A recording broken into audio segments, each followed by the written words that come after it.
Bismillah. Assalamualaikum warahmatullahi wabarakatuh.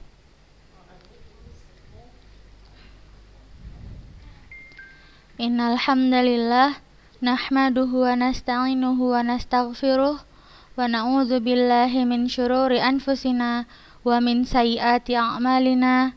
May yahdihillahu fala mudhillalah wa may yudlilhu fala hadiyalah. Asyhadu an la ilaha illallah wa asyhadu anna Muhammadan abduhu wa rasuluh alladzi la nabiyya wa la rasula ba'dah amma ba'du.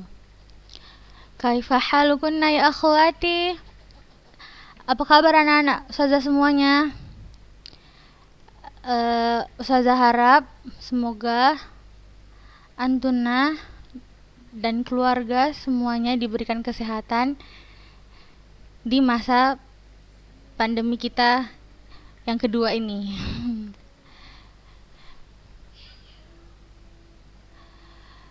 Tak lupa pula kita mengucapkan syukur kepada Allah Subhanahu wa Ta'ala yang kita tahu hanya dengan rahmatnya, hanya dengan nikmatnya lah kita dapat melanjutkan pelajaran kita pada siang hari ini.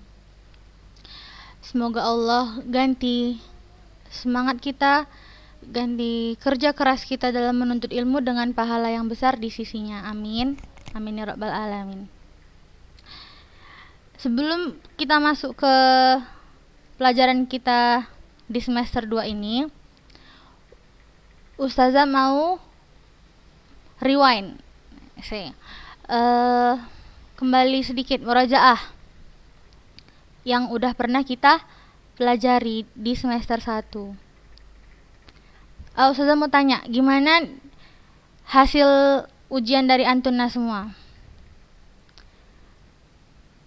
Udah puas?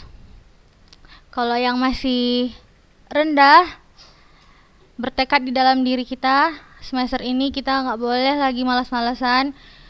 Kalau biasanya dengerin daring di YouTube atau nge-zoom sambil makan, sambil nonton TV, sekarang siapkan bukunya, catat yang perlu dicatat, kemudian murajaah di malam harinya. Bagi yang udah memuaskan hasil selama di semester 1,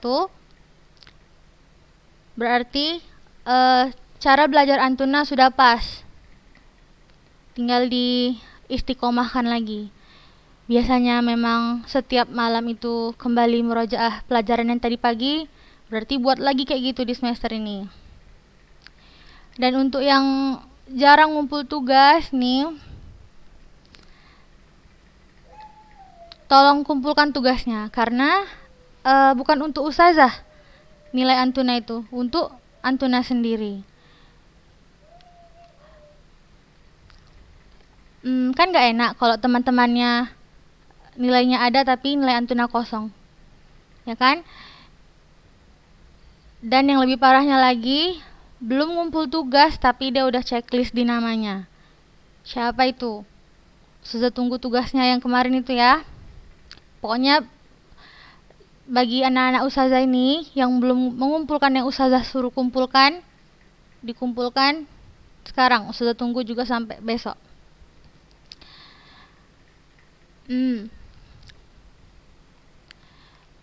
Alhamdulillah kemarin kita sudah sampai di soal nomor 22 ya, atau 23, coba kita lihat dulu.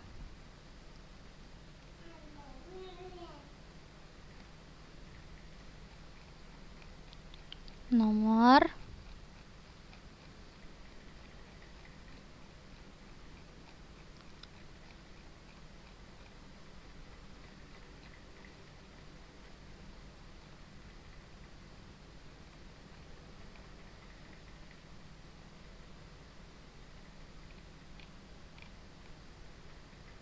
nomor 24. Kita udah selesai membahas sampai di nomor 24. Hari ini ustazah mau murajaah kembali dari semasa Rasulullah Shallallahu Alaihi Wasallam ketika masih kecil atau baru lahir. Kita lihat nomor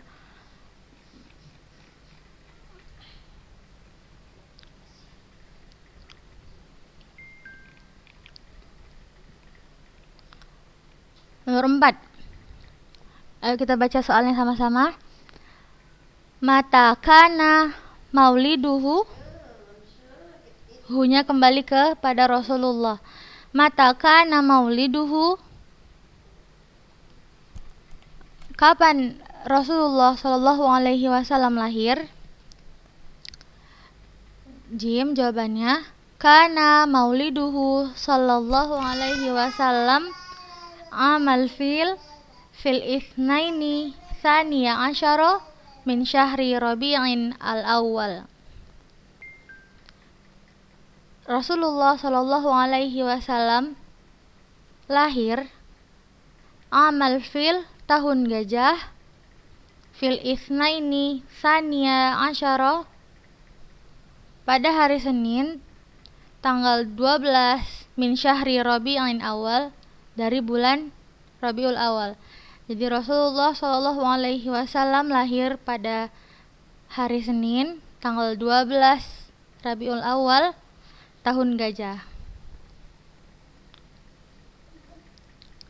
Kemudian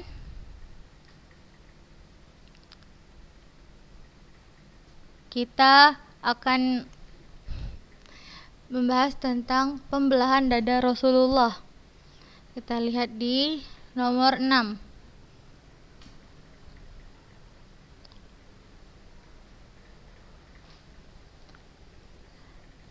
Kita baca sama-sama soalnya. Mata kanat hadithatu syaqqis sadri, mata kanat hadithatu syaqqis sadri. Jim, kana dzalika wa huwa ghulamun qariba arba'i sinina yar'a bahman li abawaihi minar radha'i thumma ba'daha radduhu ila ummihi. Kapan terjadinya pembelahan dada Rasulullah, maksudnya di situ? Jawab, kana dzalika, pada saat itu, wa huwa ghulamun, Rasulullah Shallallahu Alaihi Wasallam, ghulamun, anak kecil, maksudnya masih anak-anak gitu. Wa huwa ini, huwanya kembali kepada Rasul, pada saat itu beliau masih anak-anak. Qoriba arba'i sinina, sekitar. Qoriba di sini kita artikan sekitar, sedangkan arti sesungguhnya qoriba ini dekat, ya kan? Tetapi kita artikan di sini sekitar. Arba'i sinina, 4 tahun. Yar'a bahman, beliau mengembala kambing.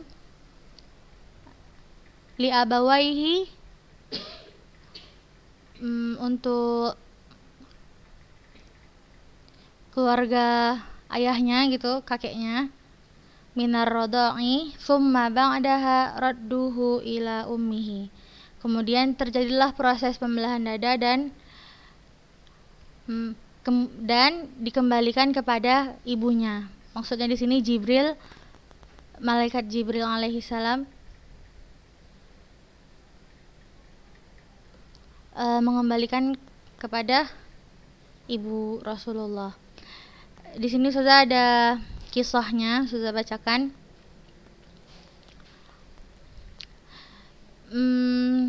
Disebutkan di dalam hadis riwayat Muslim nomor 162. Di sini Anas bin Malik radhiyallahu anhu, beliau menceritakan, sudah bacakan bahasa Arabnya.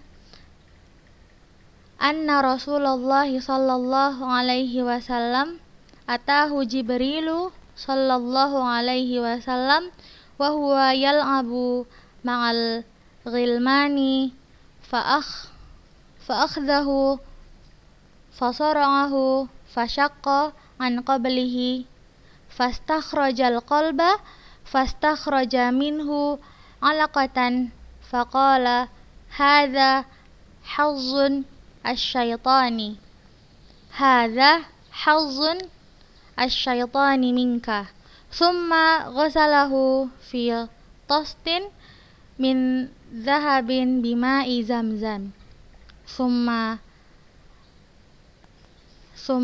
la'amahu summa a'adahu fi makanihi wa ja'al ghilmanu yas'auna ila ummihi ya'ni zi'rahu faqalu inna muhammadan qad qutila fastaqbaluhu wa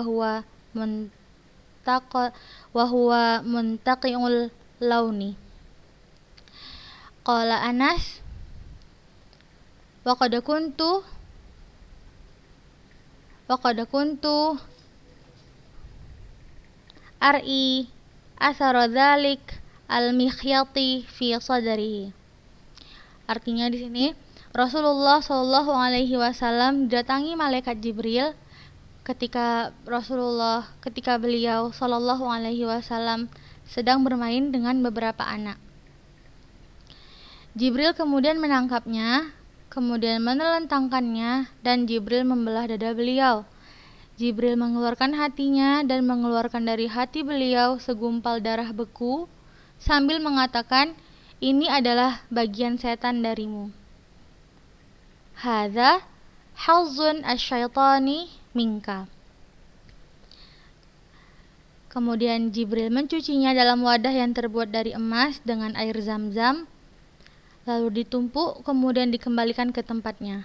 Sementara teman-temannya berlarian menjumpai ibu mereka sambil mengatakan sesungguhnya Muhammad telah dibunuh, seperti itu. Karena mereka melihat Jibril menangkap Nabi Muhammad. Kemudian mereka bersama-sama menjumpainya, sedangkan Rasulullah dalam keadaan kulitnya berubah menjadi pucat. Anas bin Malik juga mengatakan, aku pernah diperlihatkan bekas jahitan di dadanya. Hadis ini sahih, hadis riwayat Muslim nomor 162. Yang perlu kita imani di sini adalah bagaimana Allah mengutus Jibril untuk membelah dada Rasulullah, kemudian mengambil sisi setan tersebut dari hati Rasulullah. Masya Allah sekali, Rasulullah di dalam hatinya tidak ada sedikit pun tempat untuk setan. Sedangkan kita gak usah langsung cakapkan, tapi masih malas sekali kita untuk berbuat kebaikan. Kemudian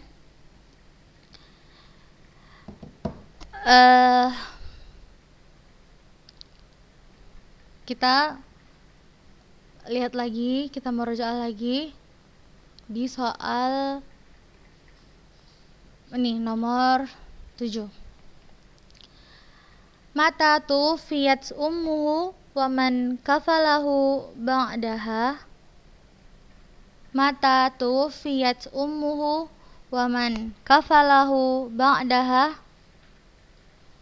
Kapan ibu Rasulullah Shallallahu Alaihi Wasallam wafat, dan wa man kafalahu ba'daha, dan siapa yang mengasuh beliau setelah ibu beliau wafat? Jim jawab, tuwfiyat ummuhu wa huwa ibnu sitti sinina bil abwa'i baina Makkah wal Madinah wa hiya raji'atun bihi min indi akhwalihi baini an-Najjari wa kafalahu ba'daha jadduhu Abdul Muttalib. Tuwfiyat ummuhu wa huwa ibnu sitti sinina. Ibunda Rasulullah Shallallahu Alaihi Wasallam wafat pada saat beliau berumur Siti Sinina, 6 tahun. Di bil abwa'i baina Makkah wal Madinah, di dalam perjalanan dari Mekah ke Madinah, di tengah-tengah perjalanan dari Mekah ke Madinah. Wahia raji'atun bihi, dan pada saat itu ibunda Rasulullah meninggal karena sakit. Wahia raji'atun bihi min indi akhwalihi banin Najjari. Kemudian wakafalahu ba'daha jadduhu Abdul Muttalib, dan yang mengasuh beliau Rasulullah SAW ba'daha, setelah kejadian itu, jadduhu Abdul Muttalib, adalah kakeknya. Siapa nama kakeknya? Abdul Muttalib.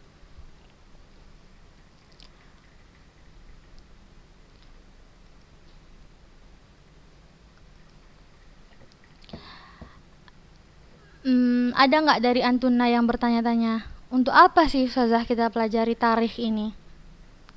Untuk apa kita pelajari tentang sirah Nabi kita? Yang pertama,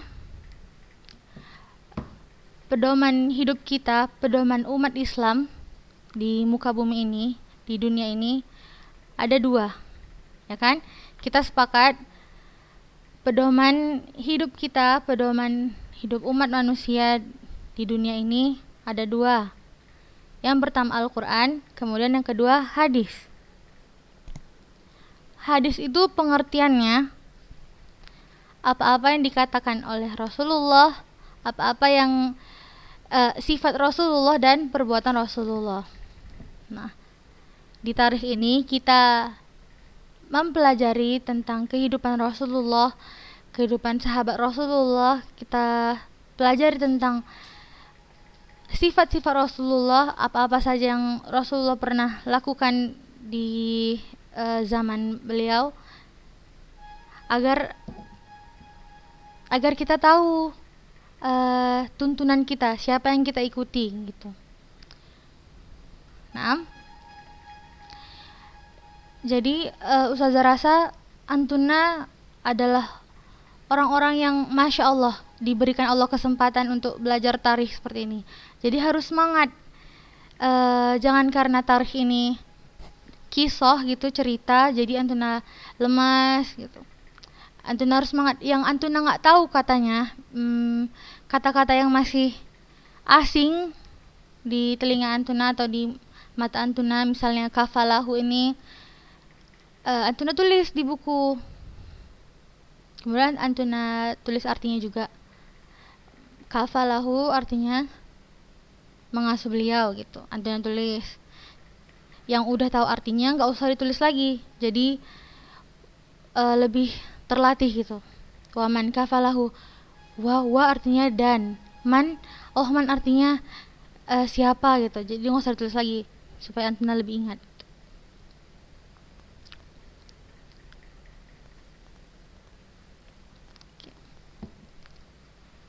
Untuk soal nomor 25-nya, insyaallah kita lanjutkan minggu depan. Ustazah berharap Antuna semuanya ini lebih baiklah di semester ini. Kita semester kemarin perkenalan belajar daring.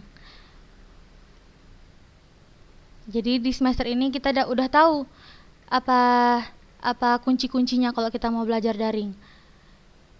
Kalau di semester lalu, udahlah sekalian makan gitu. Nyatetnya nanti aja lah pas mau dikumpul. Tapi pas udah waktunya mau dikumpul, baru Antuna baru sibuk. Pelajaran yang ini belum juga gitu. Jadi afwan ya Ustazah, insyaallah besok ya Ustazah gitu. Melebihi batas waktu yang udah ditentukan Ustazahnya. Bukan hanya di pelajaran Ustazah ya, di semua pelajaran Antuna semua.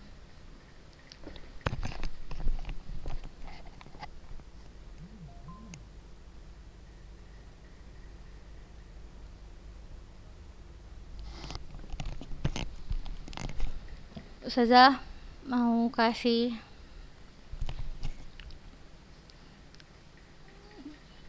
kata-kata yang bagus dari dalam surah di dalam Al-Quran.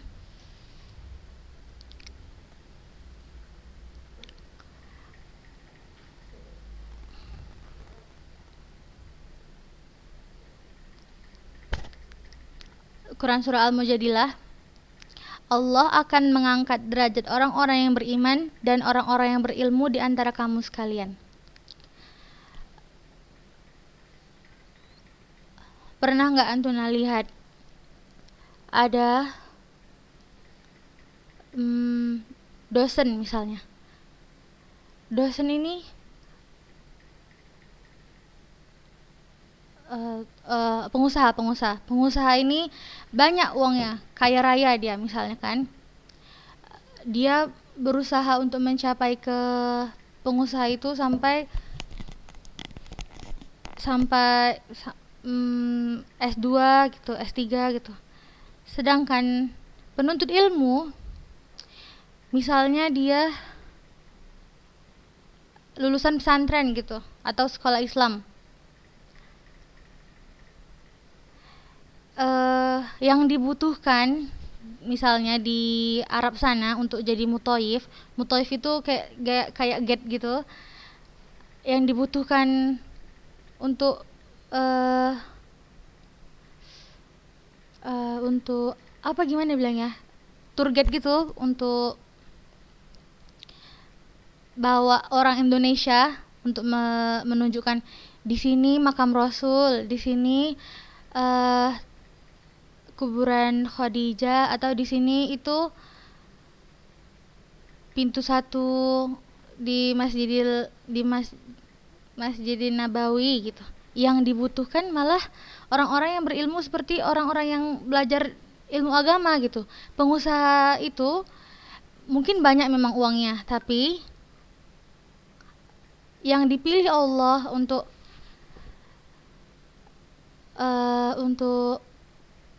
diberi kenikmatan Islami itu orang-orang yang mempelajari tentang ilmu agama gitu. Insya Allah paham ya, belibet-libet ya Ustazah ngomong ya. Ada juga Antuna nih sering dengar nih, ini masyhur sekali nih, terkenal sekali.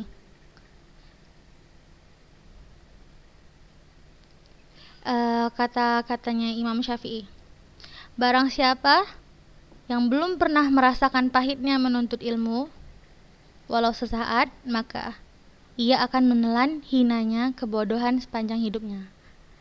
Sering dengar kan? Maksudnya tuh di sini memang susah untuk menuntut ilmu. Harus kita ulang-ulang, harus kita murojaah supaya lebih ingat.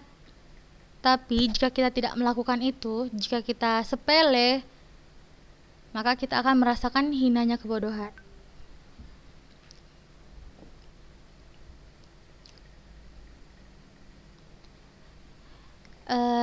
Ini saja yang bisa Ustazah sampaikan hari ini. Ustazah berharap banyak yang masih malas-malas ngumpul tugas, yang masih malas mendengarkan daring, insya Allah minggu depan kita Zoom ya kalau nggak ada halangan.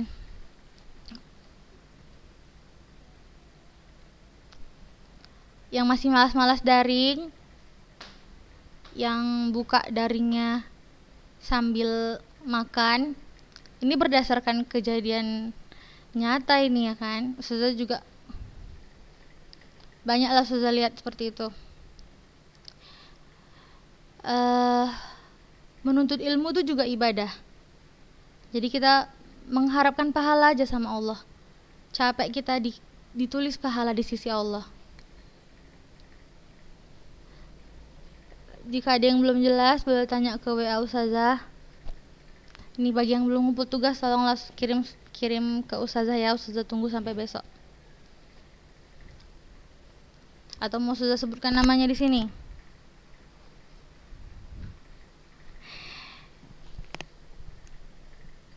Jazakumullahu khairan. Wallahu a'lam bishawab. Segala yang benar dan baik itu datangnya dari Allah, dan segala kesalahan dan kehilafan datangnya dari manusia, dari ustazah, dan dari bisikan syaitan. Baca doa kafaratul majlis. Subhanakallahumma wa bihamdik, asyhadu an la ilaha illa anta, astaghfiruka wa atubu ilaik. Bitaufiq wan najah. Assalamualaikum warahmatullahi wabarakatuh.